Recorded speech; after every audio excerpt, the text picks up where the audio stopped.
करौली में जो हिंसा भड़की उसके बाद जयपुर में जो गंभीर रूप से घायल व्यक्ति हैं उनको भर्ती किया गया है। बीजेपी के प्रदेश अध्यक्ष डॉक्टर सतीश पूनिया पहुंचे हैं यहां पर उनका हाल जानने के लिए।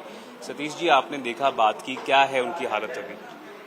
अमित को सिर पे बहुत गहरी चोट आई है और वो चोट जानलेवा किस्म की है और ऐसा भी संभव है कि उसको जीवन में बहुत लंबे समय तक अपने स्वास्थ्य के लिए जद्दोजहद करनी पड़े, क्योंकि एक पूरी शिलाखंड उसके माथे पर आई, अंदर से बोन टूटी और उसके ब्रेन को डैमेज किया है। जिस प्रकार के हालात करौली में बने, अभी भी वहां पर कर्फ्यू जारी है, इंटरनेट बैन लगा हुआ है, क्या आपको लगता है कि इंटेलिजेंस फेलियर है पुलिस का वहां पर?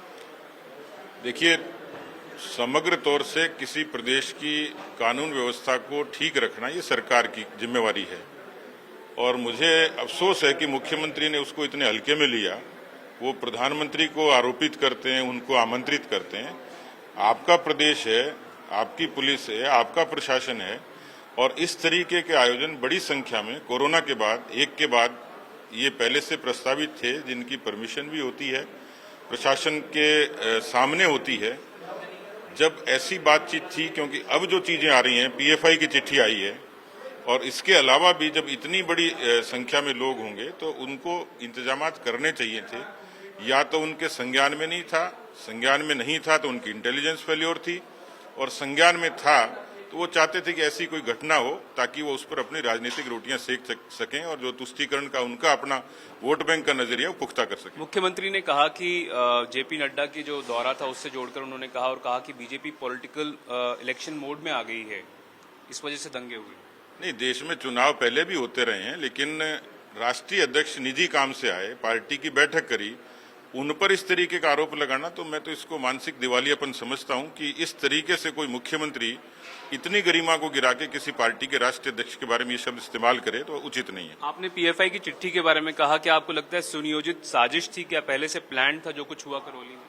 पता लग रहा है ना कि पीएफआई को कोटा में परमिशन देते हैं और उसी कोटा में और कश्मीर फाइल्स के लिए 144 लगाते हैं, बीकानेर में लगाते हैं, तो भेद तो साफ नजर आया कि पीएफआई उनकी चहेती संस्था है और जो बाकी संस्थान है वो उनके लिए नकारात्मक है।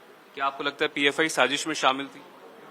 इनकार नहीं किया जा सकता कि जिस तरीके से वहां के पार्षद को जो जिम चलाता है उसका जिस तरीके से नाम आया है और जिस तरीके से उसका संबंध है, जिस तरीके से पत्थर जमा किए गए जुलूस के दौरान, जो सबने देखा कि किस तरीके से पत्थरबाजी हुई है और उसमें लोग चोटिल हुए, तो इसका मतलब ये कोई पूर्व तैयारी थी। एक जोधपुर से मामला सामने आया है, वहां पर एक सर्कुलर जारी किया गया है जिसमें ये लिखा गया है कि रमजान के जो पीरियड है उसमें उस समय में बिजली की कटौती नहीं की जाएगी।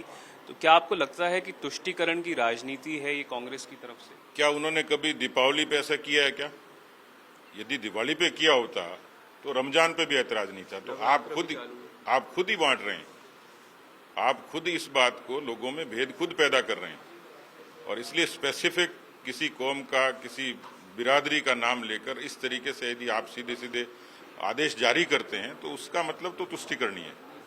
तो ये थे बीजेपी के प्रदेश अध्यक्ष, इनका कहना है कि तुष्टीकरण की राजनीति है साफ तौर पर अगर इस प्रकार का सर्कुलर जारी किया गया है। और करौली में हुई हिंसा को लेकर इनका मानना है कि ऐसा लग रहा है कि साजिश पहले से की गई थी। कैमरा पर्सन मनीष के साथ देवंकुर बुधावन, जयपुर, आज तक।